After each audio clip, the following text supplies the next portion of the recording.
Thank you for tuning in to Hacks and Hobbies with your host, Junaid. In Season 2 of Hacks and Hobbies, we're visited by our amazing guests coming from all walks of life. We want to learn their story, their struggles, and their journey on how they got to where they are today.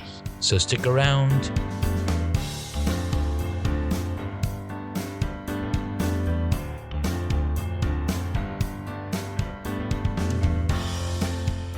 Welcome to a new episode. In this episode, I get to speak with Jeremy Starke. I met him through the amazing service. What's his name? Spotaguest.com is an amazing new service that a good podcaster set it up so other podcasters can find guests or be guests on, other podcasts. So through that, Jeremy reached out to me and he said, I've got some really good stuff that I've been working on, and I'd like to, come on and talk about my journey and where he's going. And since we're all about journeys and learning about how to get from a hobby to a full-time job, well, Jeremy had the right story. So Jeremy, thank you so much for taking the time out and coming on to the podcast. Yeah, thanks for having me. I'm glad to share my story with everybody. Fantastic. So Jeremy, I see that you've done a lot of cool things over the past, and our chat in the green room, we had some really cool, we talked about a lot of cool stuff on being parents, working from home, and then having to run a business and start something new from scratch and how that goes. So tell us a little bit about your journey and on how you got started and what inspired you to take your hobby to the next level. Yeah. Well, basically I started, I was probably like most people, I was stuck in a corporate job that wasn't bad. I didn't mind it. But it wasn't using my full potential to, on what I wanted to do in life. Yeah. I've always been, kind of an entrepreneur at heart. So, if you've ever worked, or anybody, listen, ever worked in the corporate world, I mean, you know that it's a pretty rigid structure, and there's only so much that you can do to be creative in those kind of environments. So I really had struggled with that for many years, and I was looking for just a way to do my own thing, to kind of work for myself. So, nice. I mean, I don't know if you ever worked from home before this. I don't know your experience, Sinead. If you've ever done that, but I got a taste of working from home with my corporate job. Yeah. And I really like that a lot. So I said, maybe I can do something, on the side to just get started. Yeah. That's very much true. And I've had experience working from home. I would be traveling and being able to work from home and getting this stuff done. And that was a little bit of the inspiration, but I really wanted full autonomy in what I was doing with my days. And it's not until you actually get into that full autonomy that you realize that there's a lot more to it than just having that full freedom, because now all the boundaries are shut down. You can literally do anything that you want, and which is sometimes a good thing and sometimes not so good. Yeah, I absolutely agree. That's a struggle. I think that's pretty common among entrepreneurs that work for themselves. Yeah. We get caught up in what do we do next, and what's going to move the dial forward. So when I first started out, I had no idea what I was doing. I mean, the only good thing about being in the corporate job is like you at least know what you need to do every day, and you got somebody to tell you what to do. But Absolutely. when you're doing it yourself, I'm it. Exactly. It's like I'm the only one that's going to keep myself motivated moving forward. Yeah, you're your own boss, and Sometimes you like your boss, sometimes you don't really like your boss because you're not keeping yourself on point. That's so true. It's so true. But it's I just don't want to. I just don't want anybody that's kind of like on the edge of kind of moving forward this to think that it's all rainbows and unicorns and Yeah. everything. It's really is a constant struggle. It's a roller coaster ride Hmm. sometimes, but there's more pros than cons with it. So I mean I'm creating things, and that's something that I've not really done in my life before, as far as putting stuff out there. So that, to me, that's really what kind of keeps me moving forward and driving me to do my best, to help Absolutely. others. Yeah. That's really, really interesting, and you're absolutely right. When you're at a job, somebody's telling you, "Hey, you got to get this done. You got to get that done." And what I realized is that okay, I've got to make those lists. I got to make those to-do lists. I got to make those things for myself so I can keep myself on track. And sometimes it works. Most of the times it doesn't. So the other thing that I realize is, it always helps when you have a partner or a team that you can work with. So even though I like having the freedom, but having somebody to bounce ideas off of, that's been super, super helpful. And I've been lucky enough to attend some of these LinkedIn local events and found local people that all of it also have the same passion as myself. Like I met one person back in 2016 when we were shooting films, and her and I, we clicked in a way because we were both passionate creatives. We are both, into video and filmmaking, and we've kept in touch since, for the past 3 years. And recently, I met another gentleman who has passion for video and photo. And I was like, you know what? We're all in the same boat. We have the same philosophy and thoughts. Let's form a company together. So we formed a company together, and we're getting a ton of jobs coming in to go shoot this commercial, to shoot that short film, to make this Kickstarter video, to make this introduction to a book or a fiction novel. So there's a lot of things that are coming together because what also happens is if you find somebody just like you, well, you're going to face the same issues because you both have the passion, but you need somebody who's the driver, somebody who's a project manager. And so having a team of 3 people or 4 people that bring these different capacities, these different talents together, I think makes for a better independent work environment as well. And that's why I think I was listening to Pat Flynn, and he said, for the longest time, he did everything on his own. He did not want to let go. And then finally, he was like, all right, I need to build a team if I want to expand this. If I want to scale. And so he ended up hiring somebody who's dedicated at, okay, he's just going to do all the podcast production. He's going to put all these things together so he doesn't have to, so Pat doesn't have to. And now he's got a team of like 3 or 4 people. And he's like, I can't believe how I was doing all this stuff without so much help. Yeah, it's definitely it's one of those things where you need to do, you have to give up some control with everything. One thing, I'm not at that point. I mean, I do have a small team, but I'm still the one that's directing everything and driving everything and basically all Mm-hmm. the operational things that you need to do. But I have found that I've had some success with a mastermind group. I was able to find other like-minded folks, actually not in my area but remotely, and we do get together frequently and Mm-hmm. just talk and discuss things about what's going on in our business. And Yeah.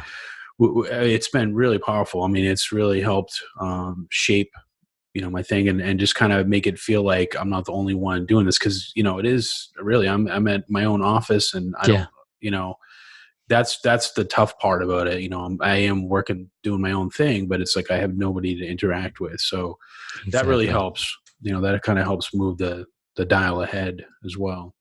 No, the mastermind group is an amazing, amazing idea, and I've been noodling on that for a couple of months as well. And I almost started one.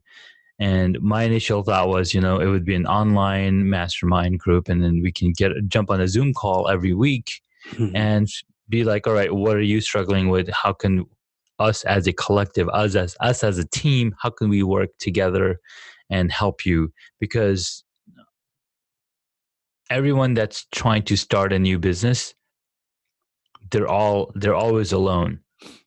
Unless they've done it multiple times, then they know, okay, they've got a team that's helping them launch these businesses.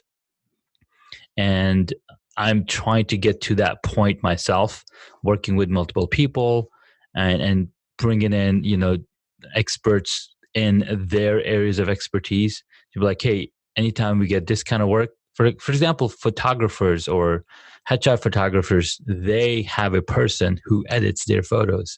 All Mhm. they do, they'll go out there, do the photo shoot, upload the photos. Hey, here's a set of photos. These are the ones I already picked out. You just gotta, do a touch up and send it out to this email address, and boom, it's done. Right. Yeah, I mean that's how that's that's really the toughest part. I mean, especially if you're, um, I mean, at least myself, Yeah, I'm very controlling, so I have yeah, to. But yeah, I kind of have to be though when you're first starting out because I mean, you need to know all the moving parts before you exactly. can get your process down for everything. So it really helps to really kind of delve into some of those things, and then once you at least have a idea of it, then you can hire out somebody to help you with that piece of it. Exactly. So I mean that's really, you know like as far as doing promotional things, Yeah. I mean social media marketing. I mean, I could my process, I have it dialed down and, Mhm. would try to keep to the same process that somebody else can do that, and they can actually do the same thing. Yeah. And I always believe in that the Pareto principle. If they at least do it, 80% of what I would do, then that's good enough for me Yeah. because that's gonna, take that off your plate for doing that. That's So, I mean, I mean, that I don't know if that really is in line with what you're looking for as well. absolutely, man. That's exactly what I'm looking for. And one thing that I remember from the past, or the story of Henry Ford, he's like, I don't know everything, but I know somebody who does. Yeah. And for the longest time, so I've known this for many, many years, right?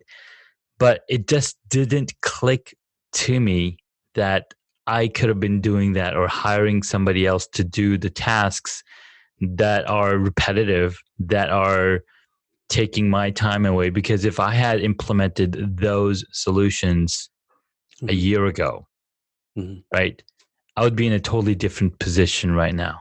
Yeah. Yeah. Like, I think to that because um 6 months ago, I got let go from my job.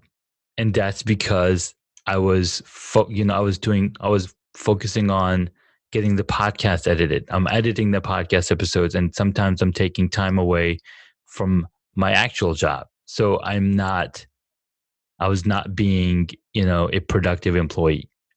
And they're like, we can use this space. Somebody who is more focused can come in and do your job. I mean, we brought you in because we know you have ton of experience. You have, over 10 years of experience in UX experience, and you're creative, and we like what you're doing with all the other things out of your life, and we know that you're passionate.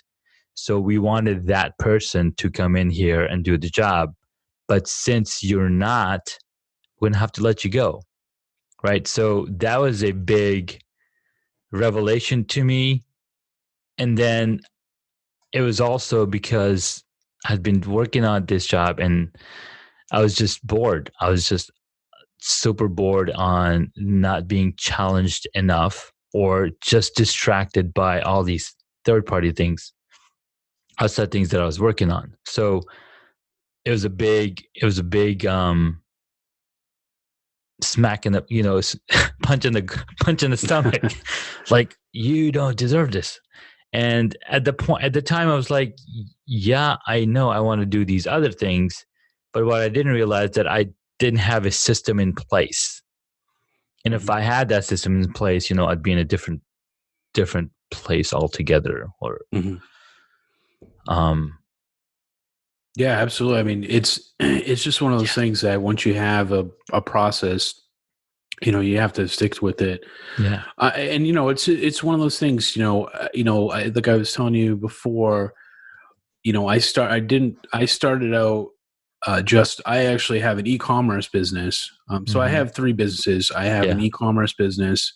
I have a marketing business where I help local businesses yeah, do marketing, and I also have niche websites. So yeah, they're kind of intertwined, hmm, but they are, I mean, there are separate things. But yeah, there are so many other things that landed on my desk or in my email box that I literally could have just picked any of them and just gone with it. I mean, yeah, so many different shiny objects out there, hmm, and that's something that you have to look out for. You really have to focus. You have to kind of go with your core competencies, like yeah, they call them, like, and just really just figure out what it is that you do best at. And that's where I lied in, is I do a lot of SEO. hmm, I just really enjoy doing the keyword, the data. I mean, yeah, some yeah, people looking aren't into into it. all that data, Hmm, but I love that stuff.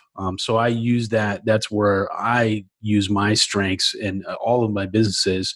Is I focus just on that solely.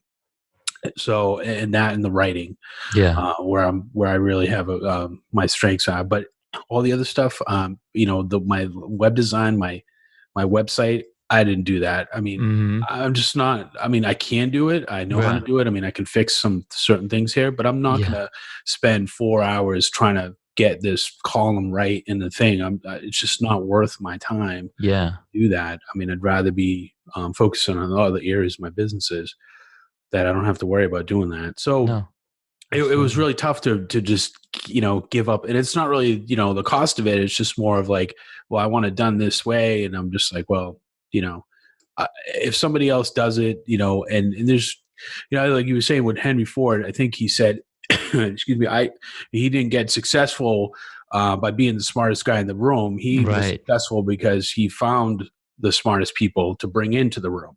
exactly, So, and that's really, one thing that the mindset that you have to have when it comes to yeah. running your own business. Absolutely. You want to work on the business, not in the business. And that's what I was doing. I was working in the business, which wasn't even bringing money in. Like, podcasting Mhm. doesn't bring money in. Mhm. Yeah. Whoever told Yeah. you um, was probably selling snake oil, but it's podcasting is literally like blogging. Like, you're Mhm. blogging and you're expecting to make money, unless you have a niche site and you have a very targeted audience. Then sure, you can make money. So, and then that's where I lacked, and I didn't focus on what my core. I didn't focus on bringing in clients through my core competencies, or when I was building stuff up.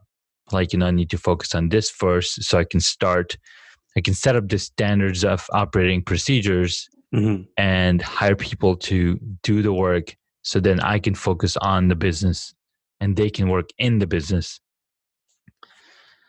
So yeah, man, that's really powerful. It's really good. So so you heard about your journey and how you got into this is because it was just not, you were just not into it anymore, or you wanted something more Mhm. out of life. Yeah, I mean, the freedom that you have when you have your own business is, I mean, it's just, I don't know, you can't put a price on that. No.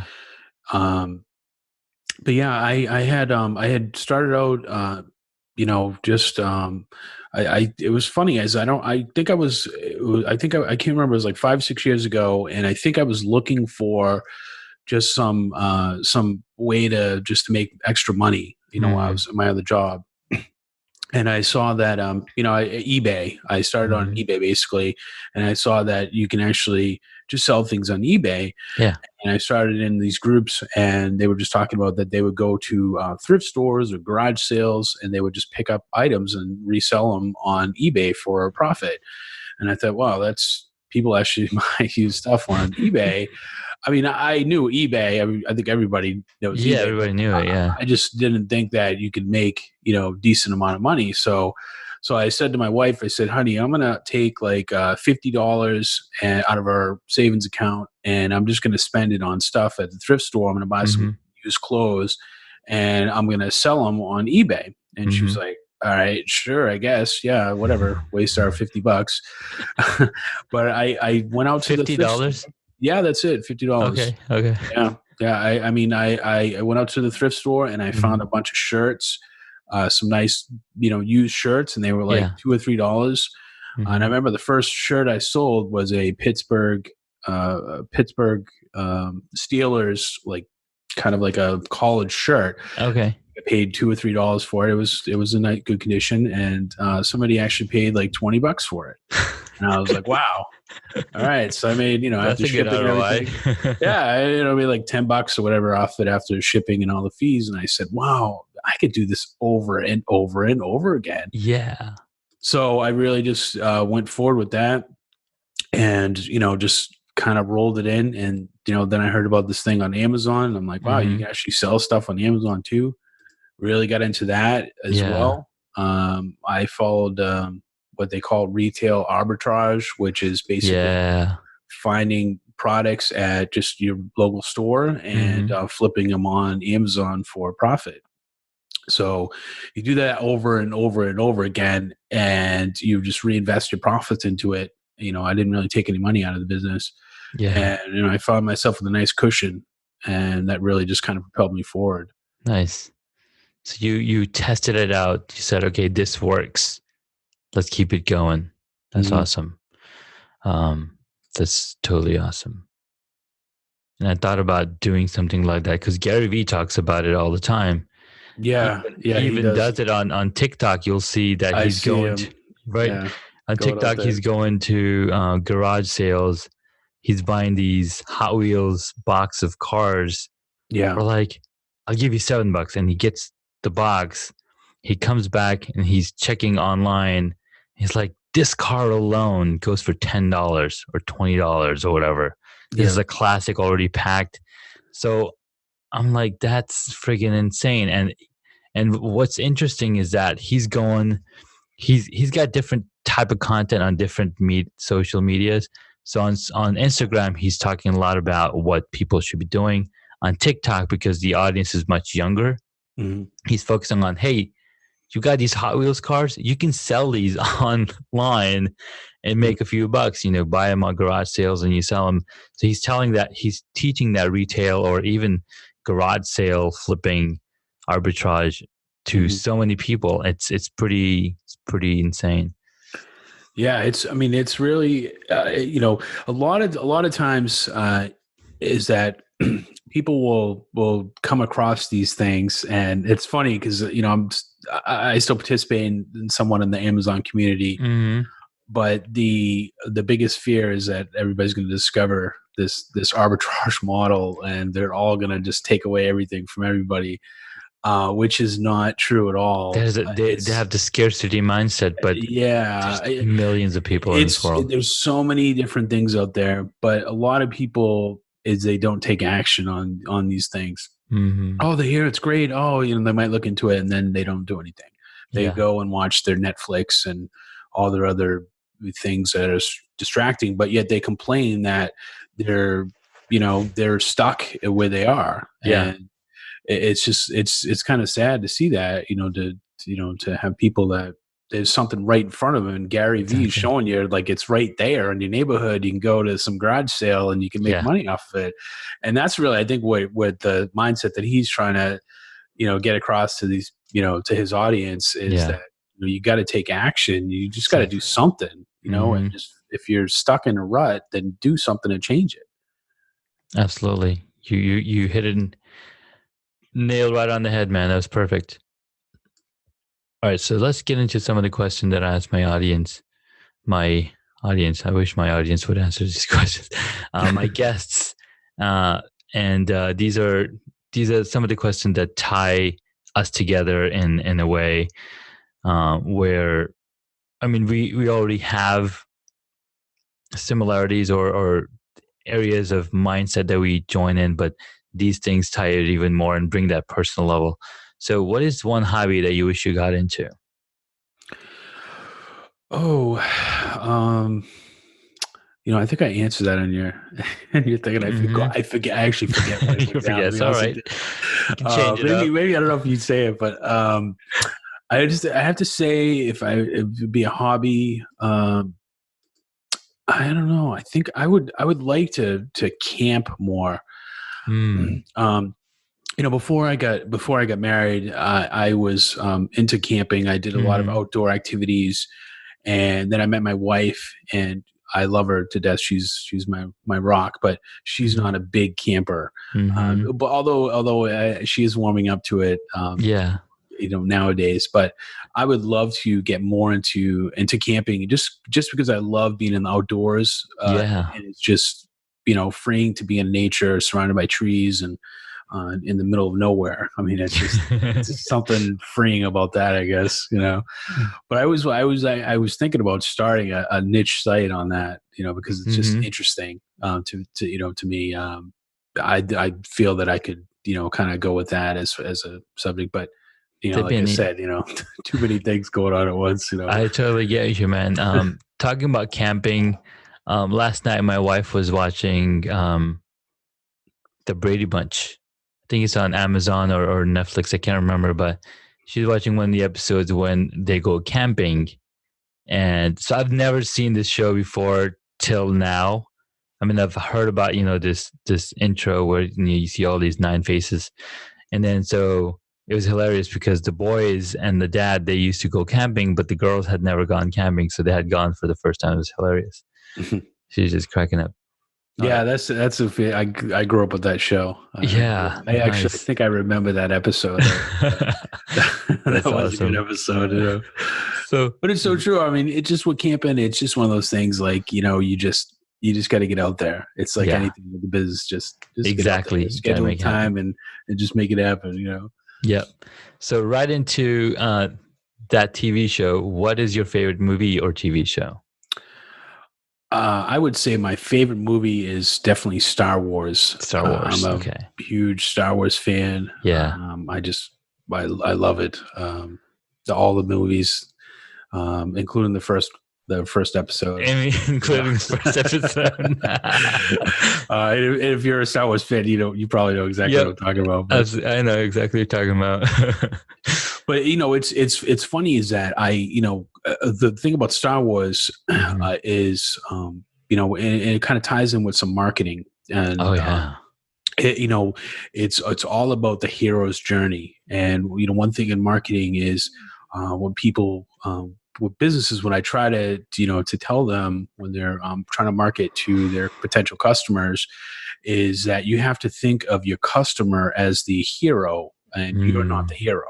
Because a lot right. of times businesses will focus, it's about me, it's about my service, my product, and everything else, but it really isn't. It's really about the customer's journey through Yeah. that, and you're like the Yoda, and the Mm, customer is like is not Han Solo, Skywalker. is Luke Skywalker. Luke I mean, Skywalker. Yeah. and if you really focus all of your marketing messages, all of your promotional things, and you think of it that way, it will really help attract the ideal customers for you. Nice.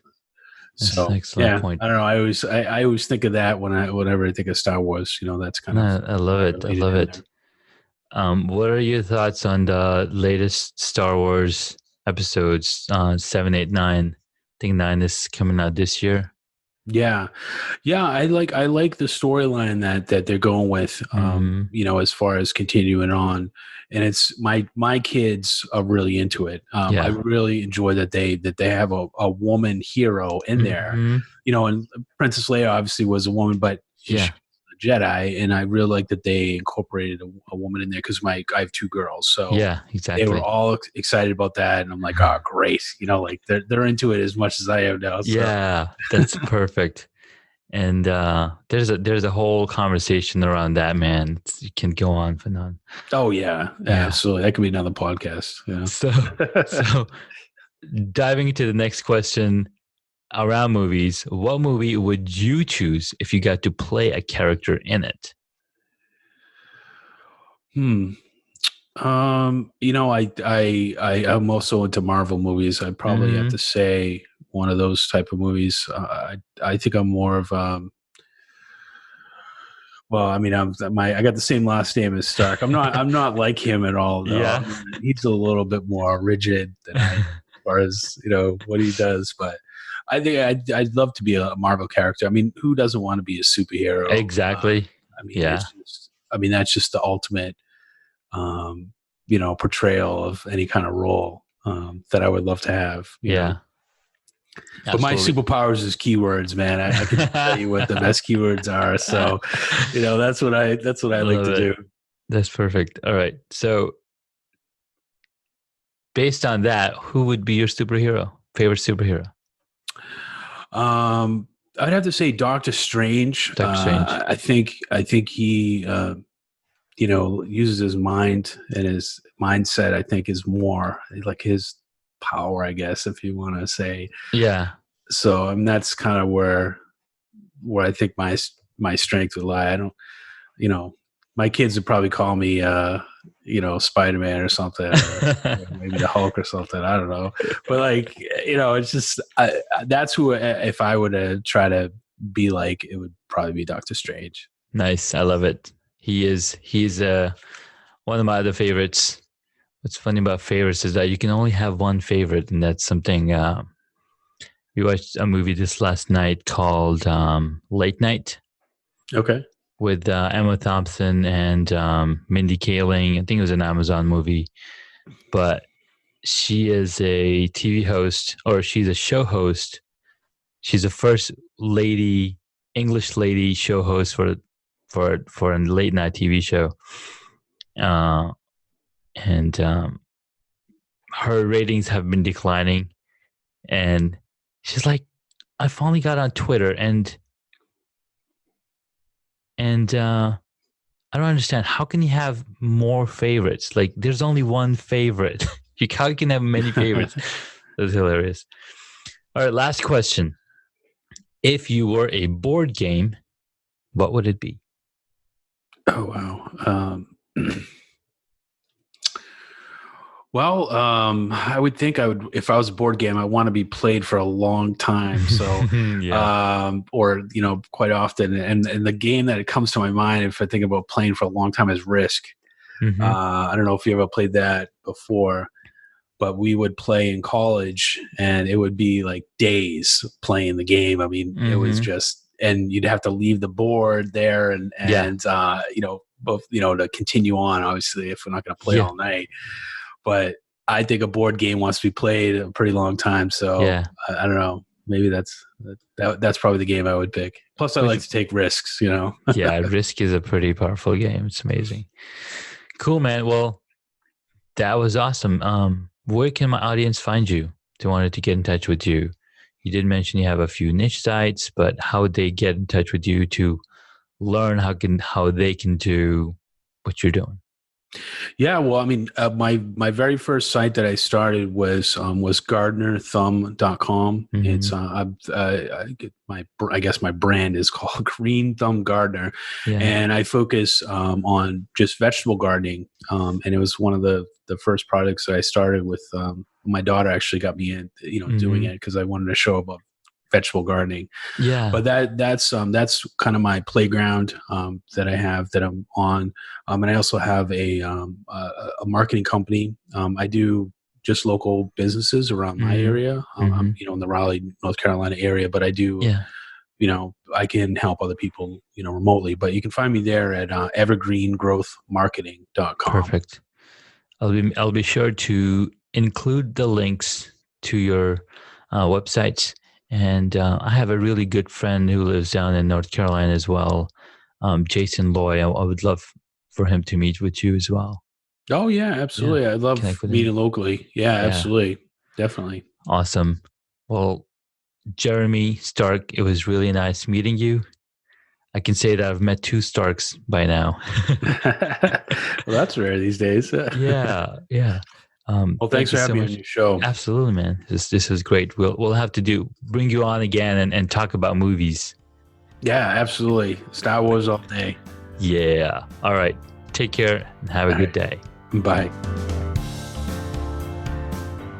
Thank you so much for taking the time to listen to this episode on Hacks and Hobbies. We absolutely appreciate your contribution. You can find additional notes on hacksandhobbies.com. Please share the podcast with your friends and tell them what you learned about our guest today.